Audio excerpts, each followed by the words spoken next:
একাত্তরে পাকিস্তানের তৎকালীন সশস্ত্র বাহিনী কর্তৃক সংগঠিত গণহত্যার জন্য আনুষ্ঠানিকভাবে দেশটিকে ক্ষমা চাওয়ার আহ্বান জানিয়েছে বাংলাদেশ। একই সঙ্গে পাকিস্তানের কাছে বাংলাদেশের আর্থিক দাবিসহ দুই দেশের অমীমাংসিত ঐতিহাসিক বিষয়গুলো উত্থাপন করা হয়েছে।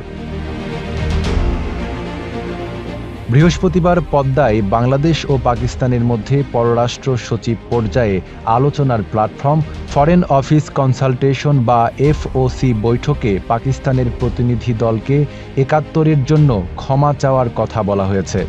বৈঠক শেষে সন্ধ্যায় পররাষ্ট্র মন্ত্রণালয়ে সাংবাদিকদের ব্রিফ করে একথা জানান পররাষ্ট্র সচিব মোহাম্মদ জসিমউদ্দিন। তিনি বলেন, দুই দেশের সম্পর্কের একটি শক্ত ভিত্তি তৈরির জন্য এই ইস্যুগুলো নিষ্পত্তি করা প্রয়োজন।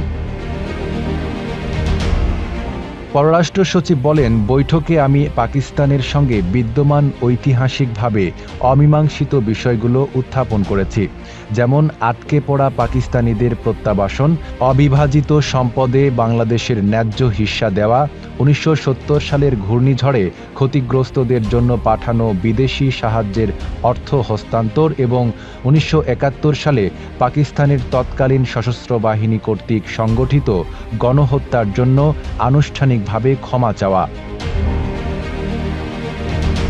এসব বিষয়ে পাকিস্তানের প্রতিক্রিয়া কী ছিল জানতে চাইলে গণমাধ্যমকে তিনি জানান, তারা আলোচনা অব্যাহত রাখতে চায়। আমাদের লক্ষ্য ছিল বিষয়গুলোকে তুলে ধরা। বৈঠকে দুই দেশের সম্পর্ক এগিয়ে নেওয়ার আলোচনা ছাড়াও গুরুত্ব পেয়েছে দ্বিপাক্ষিক বাণিজ্য বৃদ্ধি। এছাড়াও আলোচনার টেবিলে ছিল যোগাযোগ, পরিবহন, শিক্ষা ও কৃষিসহ অন্যান্য ইস্যু। নাইম আরাবী, ঢাকা পোস্ট।